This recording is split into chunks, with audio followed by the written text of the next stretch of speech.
سب سے پہلے اظہار کی تعریف یعنی ڈیفینیشن یہ نوٹ فرما لیجئے. اظہار کے معنی ہوتے ہیں ظاہر کرنا.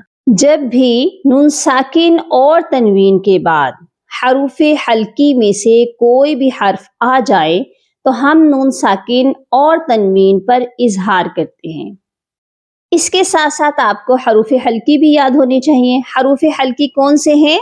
حمزہ، ہا، عین، ہا، غین، خا.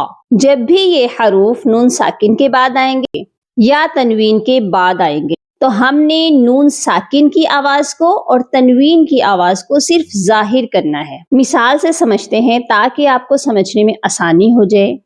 مثال ہے سورہ قریش میں لاسٹ آیت ہے وَآمَنَهُم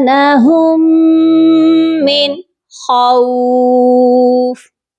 اب دیکھیے نون کے اوپر جزم ہے یعنی نون ساکن ہے اور اس کے بعد خا ہے جو کہ حروف حلقی میں ہے نا، اسی لیے ہم نے نون کو کیسے پڑھا؟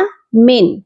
جیسے ہی نون کی آواز آئی آپ نے آواز کو بند کر دینا ہے، ناک میں نہیں، یعنی کہ نون ساکن کو صرف ظاہر کرنا ہے. ٹھیک ہے؟ جیسے من خوف، من خوف.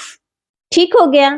یہ تو نون ساکن کی مثال ہو گئی. اگر تنوین ہو یعنی کسی بھی حرف پر دو زبر آ جائے، دو زیر آ جائے یا دو پیش آ جائے اور اس کے بعد ان 6 حروف حلقی سے کوئی بھی حرف ہو تو کیسے اظہار ہوگا؟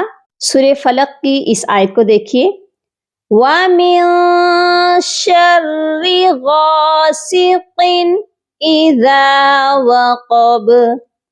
غاسقٍ، یہاں پر دیکھیں قاف کے نیچے 2 زیر ہیں اور اس کے بعد کیا ہے؟ اذا ہے، یعنی حمزہ ہے جو کہ حروف حلقی میں ہے. اسی لیے ہم نے تنوین کو صرف ظاہر کرنا ہے. غاسقٍ، غاسقٍ اذا وقب.